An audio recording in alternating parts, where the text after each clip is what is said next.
এই কি ব্যাপার, কই যাও? ভাড়া দিয়ে যাবা না? ভাড়া তো আমি দিচ্ছি না, কে দিবে আমি জানি না। তাই ভাড়া না দিয়ে যাইতে দেবো না, কিন্তু এনে আটকে রাখবো, কিন্তু আজকে বিশাল একটা কাহিনী হয়ে যাবো, কিন্তু কয়ে দিলাম। আমি ভাড়া দিব না, তুমি কি করবা? ব্যাপার এখানে তো চেঁচামেচি কিসের? হ্যাঁ, আঙ্কেল আসসালামু আলাইকুম। ওয়ালাইকুম আসসালাম। তুমি চলে এসেছো, কোনো সমস্যা নেই তো? আমি তো তোমার জন্য অপেক্ষা করছি। আপনাকে ওইসব পারিবারিক আলাপ বাড়ির ভিতরে গিয়ে করেন, আমার ভাড়া দেন, আমি যাই, আমার বহুত কাম আছে। তোর ভাড়া কত? 150 টাকা। এত টাকা কেন?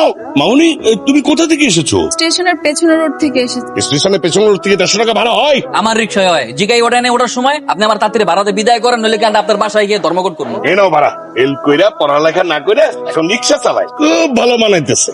মাথা থেকে খেতে দাও তো। কি ব্যাপার রিকশাওয়ালা সাহেব, সারাদিন পরে আপনার আসার নাম হলো? এই খবরদার, একদম খোঁচা দিয়ে কথা বলবো না, আমি কোনো চোর না যে চুরি করে আসছি। কি করছো?